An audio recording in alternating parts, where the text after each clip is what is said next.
My bad. My bad. What's good, people? What's good? What's good? What's good with you? We are here again, man. Back at it again, man.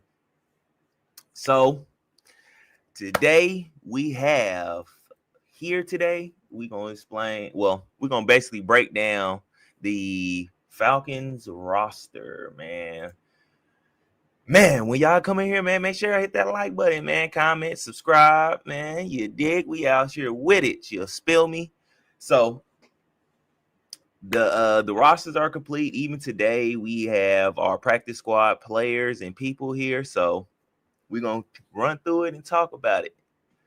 Um, it was a long day, man, trying to figure out who was gonna be on the practice squad, man. And to me, once I really looked at the roster and it was complete, it was a lot of people I knew that was going to be there. Now, there was a couple people that was surprised that I was like, why they ain't there or why this person ain't there. But we're going to talk about it and go through it. You did. You know what I'm saying? We ain't going to be here too long. We just here for a little bit. You dig? But we going to start off with boom. Running backs. Quarterbacks and running backs, man. That's what we're gonna start with today. Let me see. Let me hide that real quick so we can see all three running backs. So, quarterback, Michael Penix Jr., Kirk Cousins. Running backs, Bijan Tyler and Nathan Carter. The quarterbacks, we pretty much knew. It wasn't no surprise that we was going to Michael Penix and Kirk Cousins was going to be our number one and number two quarterback. The surprising thing for me is that we didn't keep an extra quarterback on the roster. You know what I'm saying? But we do have one on the practice squad that we really like. And with that being said, man, I'm not worried about our quarterback position this year. This year is the first year I can say we went into the quarterback position. We're going into the year with a good quarterback. You know what I'm saying, at the helm and some good depth behind them. I'm not worried about how our quarterback position will play this year. So much so for even with our running back situation this year.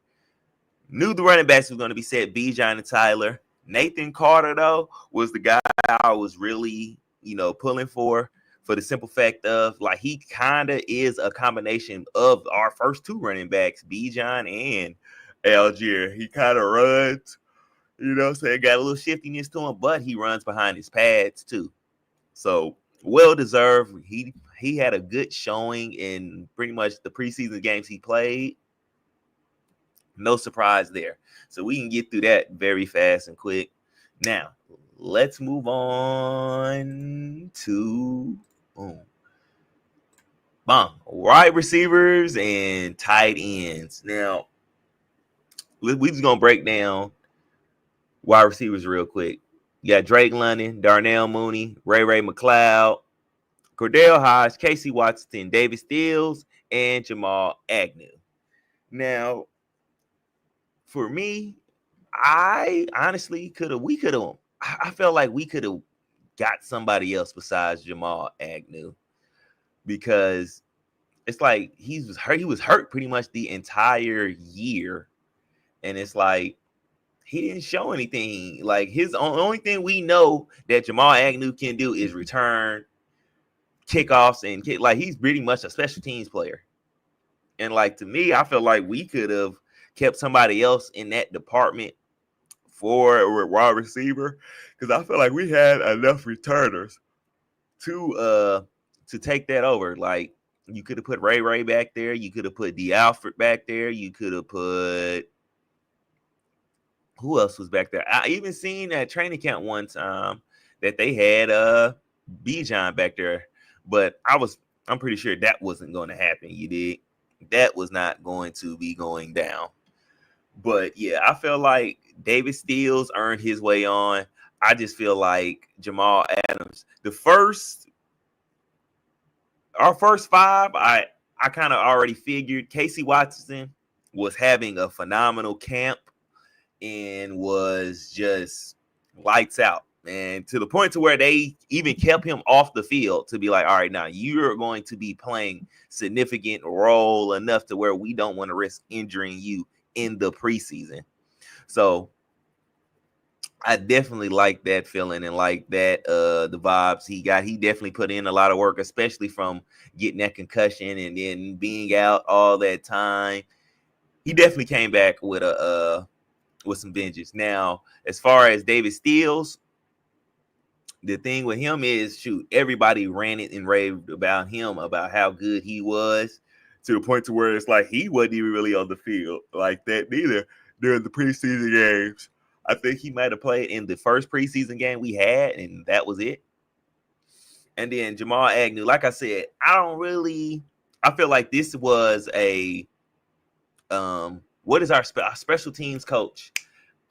This was for him. This more so is a pick for him, a guy so he can be back there and a guy that he trusts and everything. That's basically how Jamal Agnew, because he's been hurt this entire time. So what has he shown? And then even with that being said,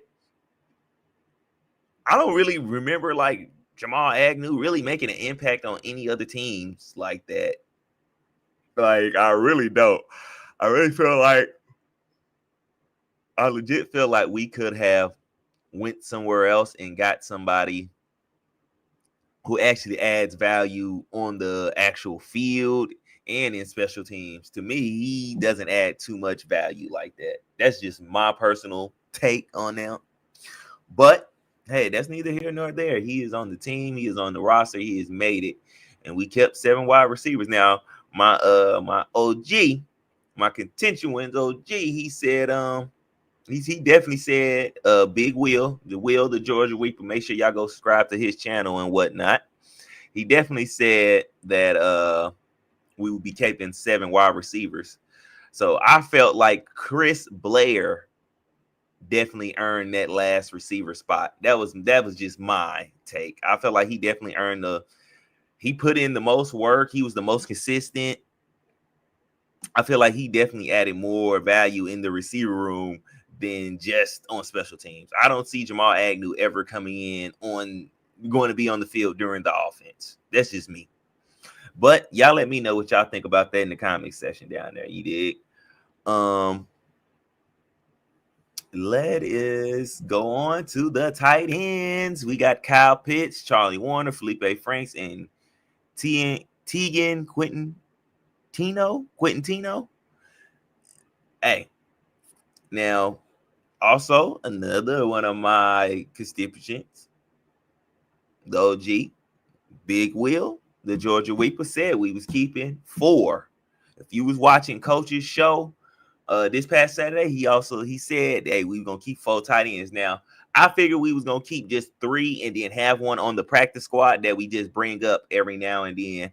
You know what I'm saying? During those, during those times of we needed another tight end to help with some blocking assignments or, just anything like that, just that extra tight end.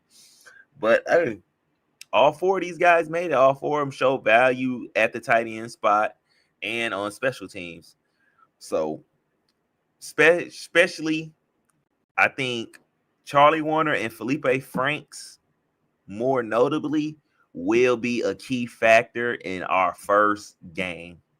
Like that Bucks game, we got to come out there and win. We definitely got to come out there and set the tone, set the standard, just for the NFC South division, and not only that, just the NFL in general, to let them know, bro, we are here. We come to win. You dig? So, I'm pretty good and set on our wide receiver / tight end core. Hey, it is what it is. No surprises here, honestly. The only person I kind of disagree with being on this list is Jamal Agnew. I just felt like we could have found somebody else to do the kick return and the punt returns, and they added more to the team. But like I said, I felt like this was a favor to our special teams coach. But let's move on to the next thing. O-line, D-line. Boom. We got Matthew Jake Matthews, Matthew Bergeron, Ryan Newsel, Chris Lindstrom, Elijah Wilkins, Jack Nelson, Javon Glenn, and Kyle Hinton. Now, I definitely think if we didn't suffer a major injury with Caleb McGarry, I would think Elijah Wilkinson wouldn't be on this list. I definitely think he wouldn't be there. And I'm gonna give a shout out to Javon Glenn, because he's been here for the past, I think, 3 seasons, but he's only been on the practice squad. So shout out to him for finally cracking the roster and actually being, you know what I'm saying, on the 53 man. So shout out to him. He's been putting in work behind the scenes at guard and center. I kind of think he's going to be mostly the backup center, because if Ryan Newsel struggles or anything like that, they want to have somebody already ready to go in their form. Now, Jack Nelson, I definitely think he's going to be a guy that might see some time at that right tackle position if Elijah Wilkinson doesn't, pan out. I definitely see Jack Nicholson. I don't know why I said Jack Nicholson. My bad. Not Jack Nicholson. Not Jack Nicholson. But Jack Nelson, I definitely think he'll be on that. He'll definitely be on that that right side if Wilkinson doesn't perform. Kyle Hinton will be your basic guard or swing tackle as what's dang, why am I stuttering so much? He will best be your swing guard or swing tackle, one of the two. So that's where he will be getting his reps and mostly be valued at. But offensive line, no surprise, man. We did trade for a offensive tackle from the Seahawks, Gerard something. I can't remember his name, but I don't know how we're gonna fit him in. So it's definitely some shuffling going to be done. I think he's definitely going to be on the roster and not on the practice squad. So it's going to be some shuffling done to get him on the actual 53-man roster. But let's move on to the defensive line.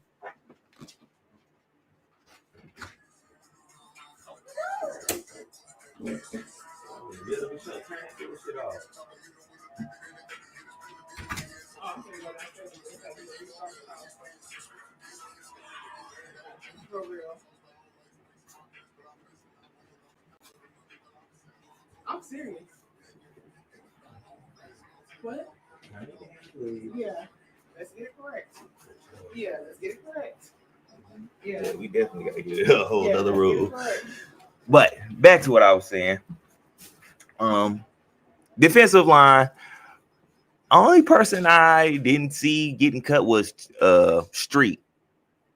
Street was definitely a guy I think would have made it.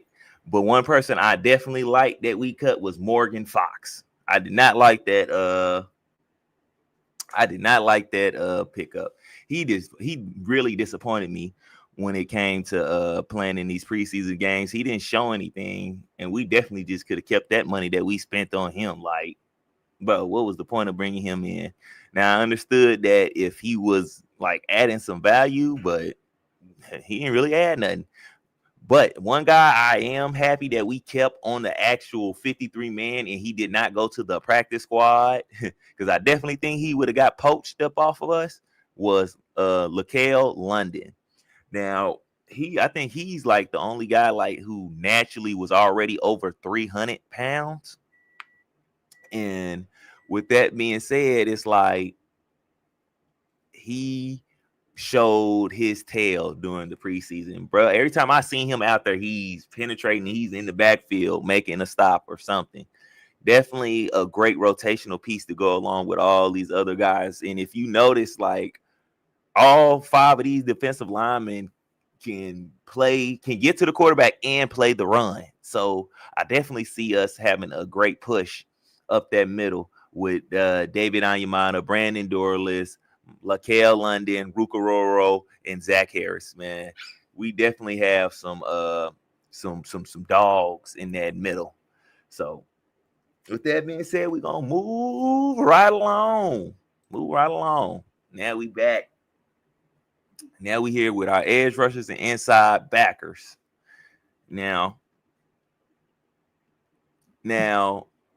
Arnold Ebiketie, Leonard Floyd, Jalen Walker, James Pierce Jr., Braylon Trice, and Delangelo Malone. Everybody who I thought was going to make it pretty much made it. Now, D'Angelo Malone is the guy who's going to be, I think, back and forth between edge rusher and inside linebacker because he's been cross training. He's been cross training between inside and been playing on the edge, and he's been doing that all preseason. So I definitely believe that's what actually, and his special teams play, I definitely believe that's what really made him stick to the roster.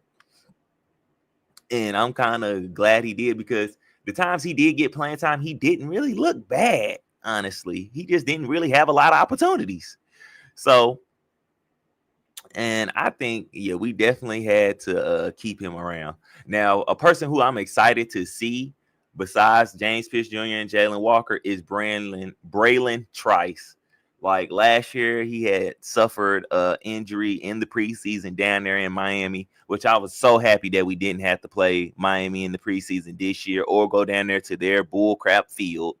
I am super astounded that we did not do that.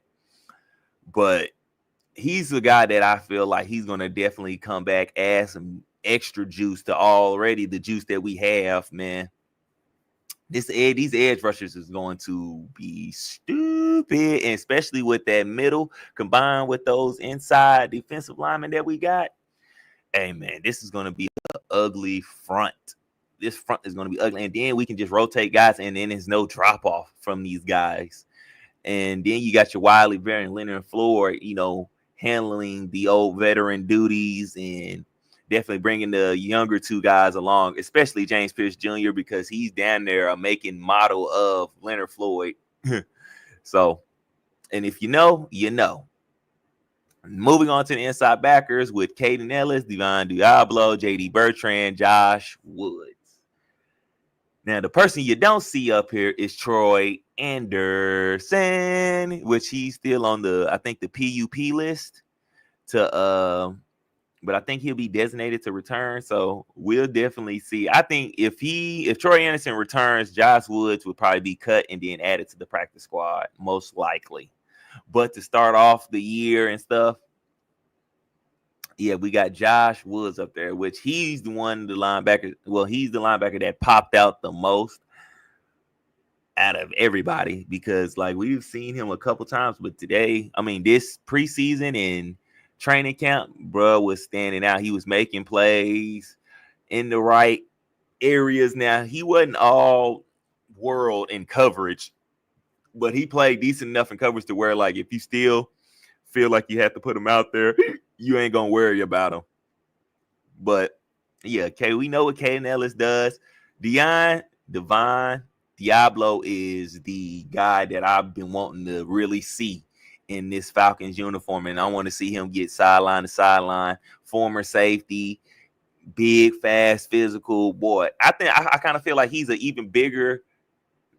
We don't know yet. I ain't gonna say better, but a bigger version of Deion Jones. And if y'all remember who Deion Jones was and how he played for us, Deion Jones was a damn good linebacker until he got that shoulder injury. After that shoulder injury, that 2018 season, and he was out for most of that year or the whole year. After that, he came back, he was not the same. He stopped really trying to be a hitter. Now, as far as coverage wise, he was still good. He was still pretty decent. But as far as, that sideline to sideline, hitting everything that moves, nah, he stopped being that after that shoulder injury. And I feel like that's what led to his downfall and started him spiraling and not being that guy in Atlanta no more. And so eventually he got up out of here, man. But here, edge rushers, inside linebackers, man, yeah, same. I wasn't Wasn't no surprise. I was definitely pretty much spot on with these guys. Mm-hmm. Boy, I can't wait, bro. I can't wait to this first game, man, and get to talking about that and really getting to break into that, man, because we got some dogs on the team, y'all. We got some legit dogs, and if you don't believe it, bro, we're gonna make you a believer this year for sure. But let's move on to yes, sir. My position group, the DBs, man. 7 corners, 3 safeties. Now that kind to the 7 corners and 3 DBs. Now the 3 safeties, my fault. The 3 safeties is what confused me because I was like, dang, we ain't gonna carry no 4 safety. And I'm just like, all right, so who out of this group we must gonna be able to use somebody. Actually, I'm gonna say this. Let me say this. Billy Bowman Jr. is the key name in this on this paper because not only can he play that nickel spot, but he can still play safety. So I think that's why they kept 7 corners and only 3 safeties because you'll have Billy Bowman. You can switch him back there to that backfield up there and play them deep thirds and stuff like that and play alongside J.C. Bates or Xavier Watson or however it may be. You can still throw him back there. The person on this list that I say that don't need to be on here and that I'm surprised that, well, I'm surprised, but I'm not surprised that's on here is Mike Ford because he offers you nothing to me on the defense. Like I watched Mike Ford the entire preseason. Bruh is not, he is not a good nickel. He's not a good outside. He's basically strictly special teams to me. And it's like, bruh, we definitely could have kept somebody else over him to play special teams and do whatever he was doing.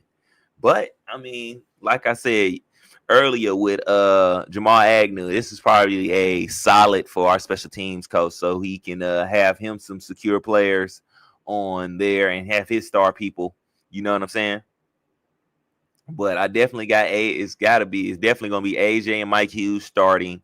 You got Billy Bowman in at the nickel spot, and then everybody else kind of falls in behind them. And then you got Jesse Bates in his reports, and I've been saying this all along, and I knew it was, and I knew it was going to happen. It's been Jesse Bates and Xavier Watts back there starting at them safety spots, bro. I knew Xavier Watts was going to be starting, bro. He was going to be too damn good to not put on that field, man. In that first game, he showed you. He didn't make a lot of plays, but he showed you that he can read and flow. And he's probably gotten better and better. And as you've seen, they didn't stick him out there no more. They wasn't risking getting him hurt or anything like that. So with that being said, I was like, oh, yeah, Xavier Watts is definitely starting. I definitely got both our rookie DBs starting. Factuals. But there's no surprise that these guys are here. The only person I'm disagreeing with and it's just like, yeah, nah, we can get somebody else to do what he does is Mike Ford. Like I would rather seen Kobe Bryant on the 53 man versus Mike Ford. I feel like Kobe Bryant would have offered you more upside, and I'm pretty sure he could probably play on special teams, or he wouldn't have minded playing on special teams. And you could have used him probably as a nickel or outside corner. Either way, I feel like he has way more upside than Mike Ford, and he would have definitely offered you more at both special teams and this. But other than that, no surprise. I'm glad to see DeMarco Hams in here, man. I can't wait to see his impact on the field. But we're going to move right along and not stay too much longer on this. Boom. Special teams. And which, I mean, special teams wasn't really a hard thing to point out, man. You already knew Young Ho was gonna be your kicker, Bradley Penn, your long snapper, and Liam McCollum. I mean, hey, it's not too much to say. But this year, I definitely feel like if Koo don't get his crap together, because we did sign our international player back to the practice squad, and I definitely think if Koo get the messing up, oh yeah, we're gonna see Lenny the Leg definitely come up right now. I mean, definitely come up off that practice squad, and he better be watching out because Koo, bud. Hey man, I'm definitely telling you, Koo, we don't need you missing kicks this year. We are trying to make a statement. This is the statement year that needs to be made, and we need to make it. You did. So we can't be having you missing kicks, bro, at all. But also that goes to my coaching too. We can't be having our kicker out there kicking hurt. But hey, that's neither here nor there. Now, let's move on to the practice squad. Yes, sir. We got the practice squad in here. Now, Chris Blair, Kobe Bryant, Dylan Drummond, Joshua Gray, Ronnie Harrison, CJ Henderson, Khalil Kareem, Lenny Craig, Nick Nash, Brandon Parker, Joshua Simon, Easton Stick, Contavia Street, Carlos Washington Jr. Now, a couple of these guys kind of surprised me that they didn't make the roster, actually, and that's Chris Blair, Chris Blair, which he was the standout of the preseason to me at that wide receiver position. Contavia Street, I thought he would have made the roster for sure. Who else? And then Easton Stick, Chris Blair, Easton Stick, and Contavia Street was the three guys that surprised me that they didn't make the initial 53-man roster. You know what I'm saying? That took me by surprise. I was like, dang, how they ain't make it? But I feel like LaCale London pushed Street out. And then I feel like Easton Stick, he can be on the practice squad, and you can just pull him up, and he doesn't count against your game day roster as the emergency quarterback. So that's pretty much what he's there for. And Chris Blair,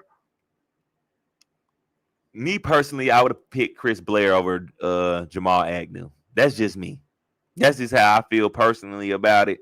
I would have kept Chris Blair over Jamal Agnew. Like he gives me more to work with. But like I said, Agnew is probably a special teams ace for our special teams coach. So that was just a solid for him. That's what I'm thinking. That's what that is. Now I'm kind of happy that we got to sign CJ Henderson back to the practice squad, a former first-round talent. I definitely think what he's going to end up doing, I definitely think they're going to just keep him around just to, work him in and get him some more work. And then I feel like somebody on that active roster is going to end up getting cut and traded out for a CJ Henderson to be on the active roster and to be able to play, suit him up on game day. I think the two candidates for that is either Natron Brooks or Clark Phillips III. Those are the two guys that might end up getting cut and put on the practice squad to bring CJ Henderson up to the active roster. That's what I could see that happening. And then Nick Nash, I definitely think he will be. I'm glad we got to sign him, keep him, and keep developing him. I definitely think he'll have a shot next year to take either Jamal Agnew's or David Steele's roster spot. I think he's one of the guys that I will look out for. Kobe Bryant, I definitely think he can be a guy who makes this squad next year because, shoot, you only got D Alpha for one more year. I think you might got Clark Phillips for maybe 1 or 2 more years. So you definitely need cornerbacks going into next year that's already going to be on your system. You ain't got to worry about trying to rush out other players that you pick up. So I definitely see a lot of these guys coming back and making it next year. An interesting guy on here that I liked that we had re-signed is Ronnie Harrison, the safety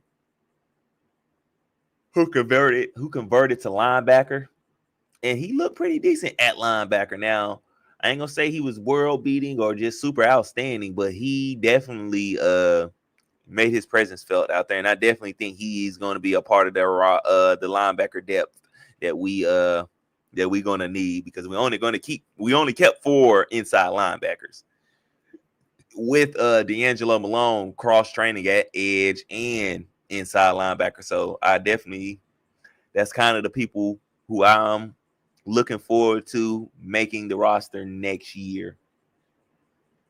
I think Joshua Simon will probably either make a good push next year, because you only got Felipe Franks for the year. You only got Teagan, Quentin Tarantino for a year. So you only got those 2 guys for a year. You can definitely get Joshua Simon up to speed, and he'll be back. So I think Carlos Washington, I think he's finally ran his course in Atlanta. I think this will be the last year we see him around for sure, because it's like, dang, bro, you have yet to crack the 53-man roster unless you're just going to be a practice squad player all your life. I don't think we're going to be keeping him around. Now, there's a running back that I would love to see us grab that he ended up getting cut, and that's Damian Martinez. He got drafted by the Seahawks, and they cut him. So he's somebody I definitely wouldn't mind pulling off of the street and bringing along. You did. But for the most part, I wasn't surprised with all these with the roster, with the guys that we kept, with the guys that we cut. Pretty much everybody who we kept was the guys. You're starting 11, and on both sides, you already know. Well, you're starting 22. Let's say it like that. You're starting 22. You already knew who you was going to keep. So just to seeing the depth pieces and the guys we got behind them was nice. And those guys didn't pretty much change. Those guys all stayed pretty much the same. But for the most part, man, y'all let me know in the comment section. You know what I'm saying? Make sure you hit that like button, comment, subscribe. Share it to your friends and family. Turn your notifications on so you know when I post new content. And I definitely will be going live a lot more. Definitely trying to give you guys some content this way. You know what I'm saying? That way we can interact and talk amongst each other and do our thing. But yeah, y'all make sure y'all come on back. I definitely will be dropping preview videos for each week. Man, we just gonna have fun this season, man. Definitely, indefinitely. But until next time, you guys stay fresh. Salon.